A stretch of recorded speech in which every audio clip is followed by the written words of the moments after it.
Hello, guys. It's NautoAce, and this is going to be a response to GoNintendo, One Angry Gamer, and Gamexplain on the controversy surrounding Fire Emblem Three Houses. So, I guess in 2019, there's always going to be controversy now with Nintendo.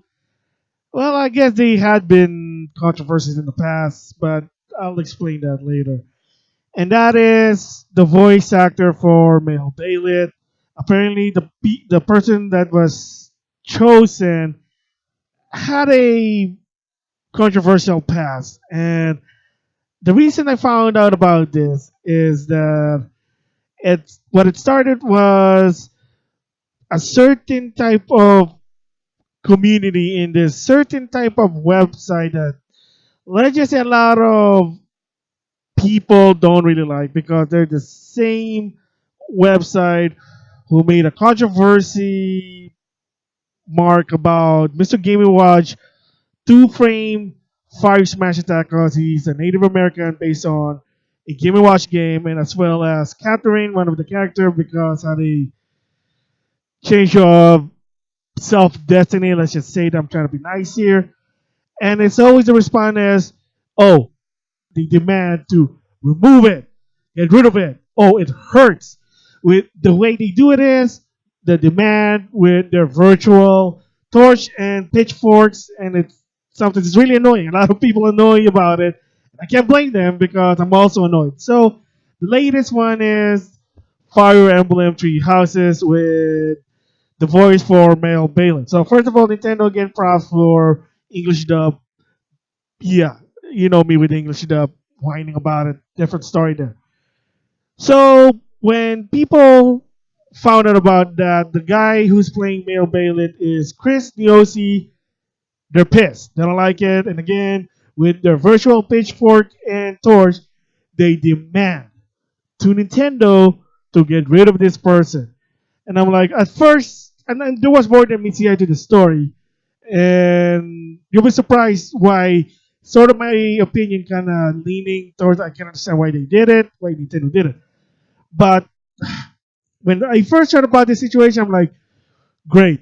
These particular people again, their ultra loud noises with the virtual pitchfork and torch. Like, oh boy, here we go again. And I hope Nintendo doesn't basically get influenced. But of course, spoiler, they did. But there's a good reason why. So apparently, Chris Niosi, he's a famous voice actor apparently, and he voices some anime and games like, well, in anime, Sailor Moon, Bakugan, and in video game, Octopath Traveler and Tales of Eteria. So, uh, apparently, this guy has a history of being abusive to friends, to family, to his significant others, apparently. And he actually admitted this in a Tumblr post. So I'm like, okay. So at least commendable to some extent that he's admitting that he screwed up. Okay.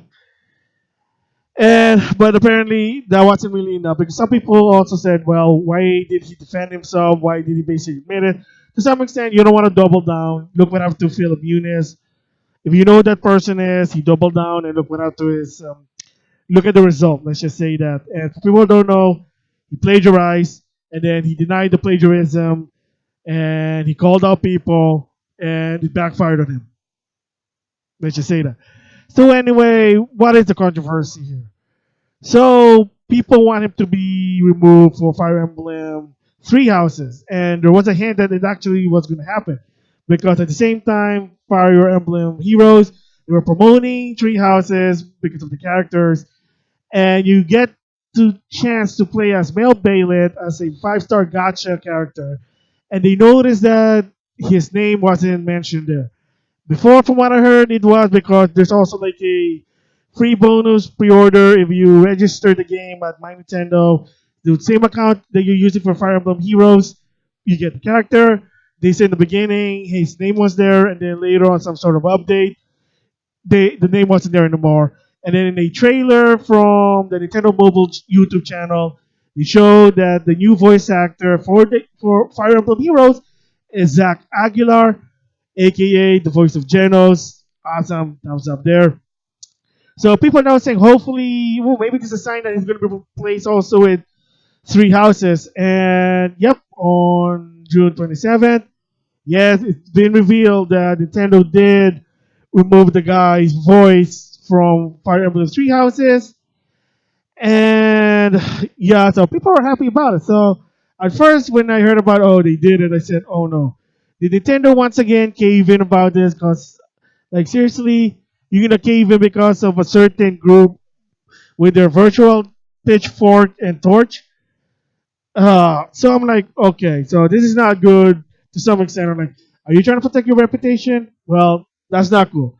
But yes, but it is official that he was replaced. And the comment basically from Nintendo said, after assessing the situation, we decided to re-record the character's voiceover in Fire Emblem Three Houses and Fire Emblem Heroes with another actor. The new voiceover will be included in the future patch. So yes, he is technically, yeah, he got fired. He was replaced. And he was replaced by Zach Aguilar. Again, I have no problem with it. Zach Aguilar, again, he's Genos. Hey, can't really deny that. Again, there's an opportunity for Zach Aguilar to make a name of himself. So, like I said before, at first when I heard about this, the game reports, I'm like, wow, great Nintendo. Did you have to respond to this particular group in a particular website? A bit disappointing because they did it before with Mr. Game and Watch. But however, I gotta give credit to some people in social media. They also basically said that this guy actually broke NDA, and that's gonna be a link in the description box because it's kind of interesting. I didn't really read. I read some of it, but oh boy, I mean, judging by it, yeah, he kind of did break NDA. And from Nintendo, breaking NDA is very, very wrong, very no-no. Chris Pranger basically broke NDA and he got terminated from it. So I can understand why Nintendo had to do that.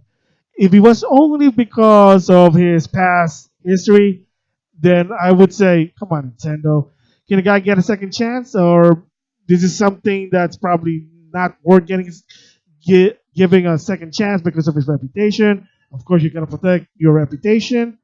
But if you factor in NDA, then definitely I can understand that. So my thoughts about that one is, yeah, I can understand now why they have to do it.